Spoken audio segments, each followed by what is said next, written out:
আজকের ক্লাসে আমরা আমাদের বিজ্ঞানের পঞ্চম অধ্যায় অর্থাৎ দেখতে হলে আলো চাই উক্ত অধ্যায়ের অনুধাবনমূলক প্রশ্ন নিয়ে আলোচনা করব। আমাদের প্রথম প্রশ্নতে এখানে দেখতে পাচ্ছি বলা হচ্ছে কোনো লেন্সের ক্ষমতা প্লাস 3 ডায়োপ্টার বলতে কি বোঝায়। সো আমাদের এই যে ক্ষমতাগুলো যে আমরা দেখতে পাই, আমাদের ক্ষমতাগুলো কখনো কখনো আমরা প্লাস দেখি, কখনো আমরা মাইনাস দেখি। সো বেসিকলি লেন্সের এই ক্ষমতা আসলে এই প্লাস মাইনাস ডিপেন্ড করে যে আমার চোখের ফোকাস দূরত্বটা আসলে কেমন, আমার চোখ আসলে কোন ধরনের ত্রুটিতে আক্রান্ত। সো বেসিকলি আমরা মানুষেরা যারা হলো গিয়ে দূরের জিনিস দেখতে পাই না বাট কাছের জিনিস দেখতে পাই, এই ধরনের প্রবলেম যাদের আছে তারা বেসিকলি এই মাইনাস পাওয়ারের লেন্সকে ব্যবহার করে থাকি। আর যারা কাছের জিনিসকে হলো গিয়ে দেখতে পাই না, মানে কাছের জিনিস হলো দেখা যায় না, ধরো কাছের জিনিস দেখতে সমস্যা, তখন হলো গিয়ে আমরা এই পজিটিভ পাওয়ারের লেন্স ব্যবহার করে থাকি এবং এই ধরনের লেন্সগুলোকে বলা হয় উত্তল লেন্স। সো দেখে নিই আমরা এটার কোয়েশ্চেন আনসারটা কিভাবে করতে পারি। আমাদের লেন্সের ক্ষমতার সংজ্ঞাটা প্রথমেই দিয়ে নেওয়ার চেষ্টা করব যে একগুচ্ছ সমান্তরাল আলোক রশ্মিকে কোনো লেন্সের অভিসারী গুচ্ছ বা অপসারী গুচ্ছে পরিণত করার যে প্রবণতা, সেটাই হলো বেসিকলি লেন্সের ক্ষমতা। তাহলে লেন্সের ক্ষমতা প্লাস 3 ডায়োপ্টার বলতে অ্যাকচুয়ালি কি বোঝায়? লেন্সটা হলো উত্তল আর লেন্সটি প্রধান অক্ষের সমান্তরাল একগুচ্ছ আলোক রশ্মিকে প্রধান অক্ষের 33.33 সেন্টিমিটার দূরে কোনো একটা বিন্দুতে মিলিত করবে। তাহলে 33.33 সেন্টিমিটার এই সংখ্যাটা অ্যাকচুয়ালি কোথা থেকে আসলো সেটা যদি আমরা একটু দেখি, আমরা একটা সূত্র জানি, সেটা হলো ক্ষমতা is equal to 1 by focus দূরত্ব, অর্থাৎ পি ইকুয়াল টু 1/f। তাহলে আমরা যদি এই যে এফ এর মানটা বের করতে চাই যে আমাদের ফোকাস দূরত্ব কত, দেখতে পাচ্ছি এখানে ক্ষমতা 3 ডায়োপ্টার দেওয়া আছে, ক্ষমতা মানে পাওয়ার অর্থাৎ পি। তাহলে আমরা এফ ইকুয়াল টু আমাদের সূত্র কি হবে 1/p, তার মানে 1/3। তাহলে 1/3 ভ্যালু কত আসবে আমার? সো 1/3 যেটা আসবে এটা হবে অত সেন্টিমিটার, ঠিক আছে? এত সেন্টিমিটার। এখন যেই ভ্যালুটা আসবে এটাকে 100 দিয়ে যখন গুণ করবা তখন সেটা চলে আসবে মিটারে, তখনই আমরা পাবো যে 33.33 সেন্টিমিটার দূরে আসলে একটা বিন্দুর মধ্যে এটা মিলিত হবে। চলে যাব পরবর্তী প্রশ্নতে। বলা হচ্ছে পড়ার সময় আমাদের পর্যাপ্ত আলো কেন প্রয়োজন, অথবা আমরা বাইরের লেখাগুলো আসলে কিভাবে দেখতে পাই, মানে বাইরে না সরি বইয়ের লেখাগুলো কিভাবে দেখতে পাই। তাহলে কোনো কিছু স্পষ্টভাবে দেখার জন্য আমাদের কি দরকার? আলো দরকার। সো বেসিকলি আমাদের চোখ থেকে কখনো আলো বের হয় না, একটা বস্তু থেকে আলো এসে আমাদের চোখে পড়ে, এই জন্যই আসলে আমরা কোনো একটা বস্তুকে দেখতে পাই। ধরো এখন স্ক্রিনে তোমরা আমাকে দেখতে পাচ্ছ, বেসিকলি আমার এই যে তোমাদের স্ক্রিনটা থেকে আলোটা আসলে তোমাদের চোখে যে পড়তেছে, দ্যাটস ওয়াই তোমরা আসলে স্ক্রিনটা দেখতে পাচ্ছ। তাহলে আমাদের এখানে বলা হচ্ছে কোনো বস্তুর উপরে পড়া আলো প্রতিফলিত হয়ে আমাদের চোখের মধ্যে প্রবেশ করলে আমরা বস্তুটাকে দেখতে পাই। একইভাবে পড়ার সময়ও আমাদের পর্যাপ্ত আলো প্রয়োজন, যাতে করে প্রতিফলিত হয়ে আলো চোখে আসতে পারে এবং আমরা স্পষ্টভাবে দেখতে পারি। কিন্তু অপর্যাপ্ত আলোতে আমরা স্পষ্ট দেখতে পাই না, এজন্য বইকে আমাদের চোখের খুব কাছে এনে দেখতে হয় বা পড়তে হয়। এটা আমাদের চোখের জন্য খুবই একটা প্রেশার পড়ে বা চাপ পড়ে এবং এটা আমাদের চোখের জন্য খুবই ক্ষতিকর।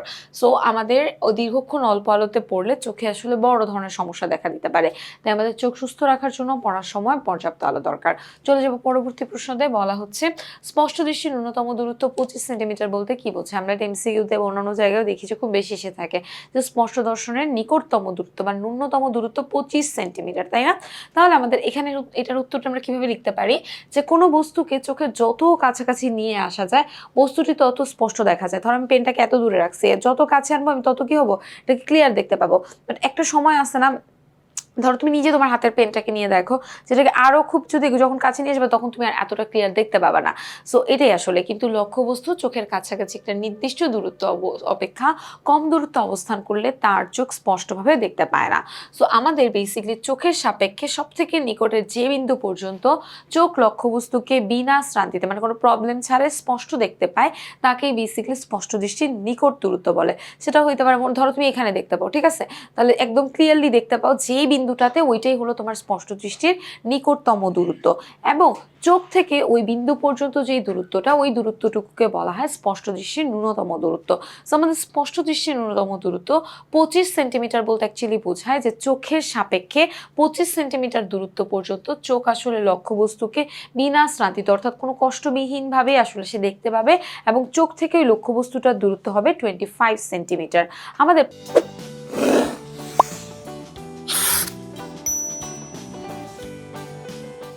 পরবর্তী কোয়েশ্চেনে বলা হচ্ছে বহু দূরের নক্ষত্র আমরা খালি চোখে দেখতে পারি কেন? অনেক দূরের নক্ষত্র আমরা কি করতে পারি? খালি চোখে দেখতে পারি না। সো আমরা জানি যে একজন স্বাভাবিক বয়স্ক লোকের স্পষ্ট দৃষ্টির ন্যূনতম দূরত্ব হলো প্রায় 25 সেন্টিমিটার এবং শিশুদের ক্ষেত্রে সেটা 5 সেন্টিমিটারের কাছাকাছি। কিন্তু আমাদের হলো গিয়ে দূরবিন্দু চোখ থেকে অসীম দূরত্বে অবস্থান করে। মানে ধর আমাদের চোখ থেকে থাকে না যে লিমিটেশনের বাইরেও হলো গিয়ে আমাদের অনেক বস্তু অবস্থান করে এবং অনেক দূর থেকে আমরা যে কোনো বস্তুকে আসলে কি করি? দেখতে কিন্তু পাই। সো আমাদের মহাবিশ্বের নক্ষত্রগুলো আমাদের থেকে কোটি কোটি মাইল দূরে আসলে অবস্থান করে। সেটা হইতে পারে চাঁদ, তারা, ঠিক আছে? বিভিন্ন নক্ষত্রগুলো অনেক দূরে অবস্থান করে না? তারপর আমরা কি করি? খালি চোখে আসলে ওগুলাকে দেখতে পারি। কারণ মানে দৃষ্টির যে দূরবিন্দু সেটা চোখ থেকে অসীম দূরত্ব পর্যন্ত বিস্তৃত। মানে সেটার কোনো লিমিটেশন নেই যে তোমার চোখ এতটুকু পর আর দেখতে পাবে না, এর কোনো লিমিটেশন নেই। এই জন্যই বেসিক্যালি আমরা দূরের জিনিস দেখতে পাই। পরবর্তী প্রশ্নতে বলা হচ্ছে যে পুষ্টিকর যে খাদ্যগুলো সেগুলো কেন আমাদের চোখের জন্য উপকারী সেটা ব্যাখ্যা করো। সো আমাদের দেহ সুস্থ রাখার জন্য আমাদেরকে কি করতে হয়? সুষম খাবার খেতে হয়, সব ধরনের খাবারগুলো আসলে খেতে হয়, তাই না? তাহলে আমাদের দেহ সুস্থ রাখার জন্য যেমন পুষ্টিকর খাদ্য খাওয়া জরুরি, ঠিক তেমনিভাবে আমাদের চোখকে সুস্থ রাখার জন্য পুষ্টিকর খাদ্য খাওয়াটা জরুরি।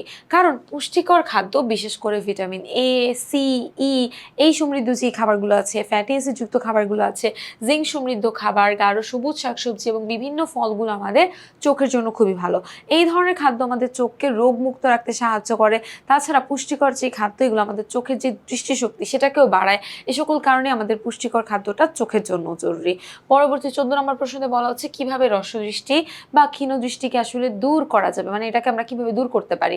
সো হ্রস্বদৃষ্টি দূর করার জন্য একটা অবতল লেন্সের চশমা ব্যবহার করা হয়। চশমার লেন্সের অপসারী ক্রিয়া চোখের উত্তল লেন্সের অভিসারী ক্রিয়ার বিপরীত। সো হ্রস্বদৃষ্টি বা ক্ষীণদৃষ্টিটাকে কি সেটা আমি বলি। ধরো আমরা দূরের জিনিস দেখতে পাই না, বাট আমরা কাছের জিনিস দেখতে পাই, তাহলে এই ধরনের দৃষ্টিকে বলে হ্রস্বদৃষ্টি। মানে তোমার দৃষ্টিটা অল্প, তাহলে আমরা যখন দূরের জিনিস দেখতে পাই না তখন আমাদেরকে কি করতে হবে? আমাদের একটা এই অপসারী ক্রিয়ার জন্য আমাদের হলো এটা কি অপসারী ক্রিয়া না, সো আমাদেরকে হলো অবতল লেন্স ক্ষেত্রে ব্যবহার করতে হবে। সো তখন আমাদের চোখের ফোকাস দূরত্বটাও বেড়ে যাবে এবং আমরা দূরবর্তী জিনিসটাও হলো গিয়ে একদম ক্লিয়ারলি দেখতে পাবো। সো এটাই বেসিকলি আনসার। কাজে আমাদের চোখের ফোকাস দূরত্ব বেড়ে যাবে, ফলে আলোক রশ্মিকে ঠিক রেটিনার উপরে স্পষ্ট প্রতিবিম্ব তৈরি করবে। এভাবেই আসলে হ্রস্বদৃষ্টি বা ক্ষীণদৃষ্টিকে দূর করা যায়। পরবর্তীতে দেখো সেম টাইপের কোয়েশ্চেনই বলছে যে কিভাবে দীর্ঘদৃষ্টিকে দূর করা যায়, দীর্ঘদৃষ্টি বা দূরদৃষ্টি দূর করা যায়। সো দীর্ঘদৃষ্টি কোনটা? ধরো তুমি হলো গিয়ে দূরের জিনিসকে দেখতে পাও বাট তুমি কাছের জিনিসকে দেখতে পাও না। সো এই ধরনের দৃষ্টিকে বলা হয় দীর্ঘদৃষ্টি বা দূরদৃষ্টি। এই ধরনের প্রবলেম সাধারণত আমাদের এই যে মানুষদের হয় না, যারা বৃদ্ধ তাদের এই যে মানুষদের জেনারেলি এই ধরনের প্রবলেম আসলে হয়ে থাকে। সো এই ধরনের ত্রুটিকে দূর করার জন্য আমাদেরকে পজিটিভ পাওয়ারের যে চশমাগুলো আছে, অর্থাৎ উত্তল লেন্সের যে চশমাগুলো আছে সেগুলোকে ব্যবহার করতে হবে। ফলে কাছাকাছি বিন্দু থেকে আসা যে আলোক রশ্মি সেটা একবার চশমার লেন্সে পড়ে এবং পরের বার চোখের লেন্সে পড়ে, অর্থাৎ পরপর সেটা কি করতে পারে? দুবার প্রতিসরিত হতে পারে এবং এতে করে চোখের ফোকাস দূরত্ব কমে যাবে এবং প্রয়োজন মতো যেই অভিসারী সেটা হয়ে রেটিনার প্রতিবিম্ব গঠন করবে। এভাবেই আসলে দীর্ঘদৃষ্টি বা দূরদৃষ্টিটা দূর করা যায়। পরবর্তী কোয়েশ্চেনে বলছে চোখ আসলে কিভাবে উল্টো প্রতিবিম্ব তৈরি করে। সো আমাদের চোখ আসলে উত্তল লেন্সের মতো কাজ করে। উত্তল লেন্সকে আমরা আরেকটা নাম হিসেবে চিনি, সেটা হলো অভিসারী লেন্স। অবতল লেন্সকে আমরা অপসারী লেন্স হিসেবে চিনি। সো উত্তল বা অভিসারী যে লেন্স সেখানে সবসময় উল্টা প্রতিবিম্ব সৃষ্টি হয়। সো যখন কোনো বস্তু থেকে আলো আসলে আমাদের চোখে এসে পড়ে তখন লেন্স কি করে? সেই আলোটা প্রতিসরিত হয়ে আমাদের লেন্সের রেটিনার মধ্যে এসে পড়ে। এই সময় আমাদের বস্তুর উপর থেকে আসা আলো রেটিনার নিচের অংশে পড়ে এবং বস্তুর নিচের অংশ থেকে আসা আলোটা আমাদের রেটিনার উপরের অংশ পড়ে। এই জন্য বেসিক্যালি আমাদের রেটিনার মধ্যে উল্টা একটা প্রতিবিম্ব গঠিত হয়। আশা করি আজকের ক্লাসটি সকলে খুব ভালো করে বুঝতে পেরেছো। পরবর্তী আবার একটি পর্বে সকলের সঙ্গে দেখা হয়ে যাবে। সবাইকে আল্লাহ হাফেজ।